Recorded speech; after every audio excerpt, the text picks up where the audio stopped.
Pour la troisième saison consécutive, le PSG a été sorti de la Ligue des Champions au stade des huitièmes de finale. Malgré un succès à l'aller, 2-0, à Old Trafford, les Parisiens ont été renversés par les Red Devils, 1-3.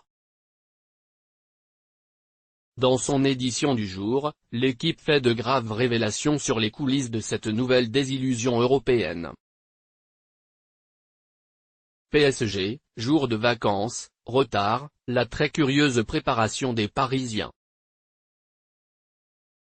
Dans un article paru ce matin, le quotidien sportif revient sur les dernières heures avant le huitième de finale retour de la Ligue des Champions entre le Paris Saint-Germain et Manchester United, et les révélations divulguées par le média francilien laissent apparaître plusieurs ingrédients qui annonçaient déjà le résultat final de cette rencontre.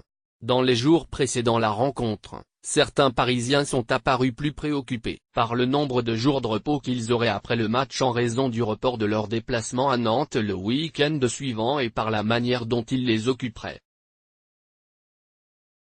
Convoqués le mercredi à 19 h au Parc des Princes comme c'est le cas depuis plusieurs mois, c'est-à-dire sans mise au vert préalable à la suite d'une demande des joueurs, ils sont également quelques-uns arrivés sur le gong, explique l'équipe.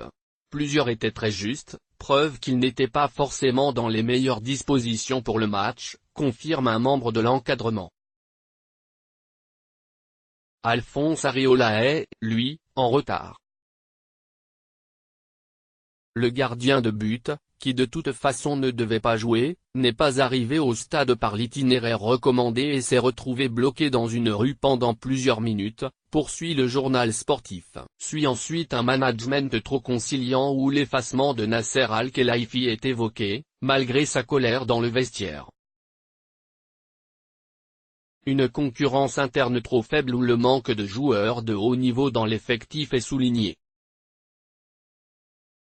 Tuchel n'était jamais vraiment écouté lors des mercato par Antero Henrique. L'équipe cite également une Ligue 1 décidément peu relevée et des salaires trop confortables où les joueurs moyens sont surpayés par le club.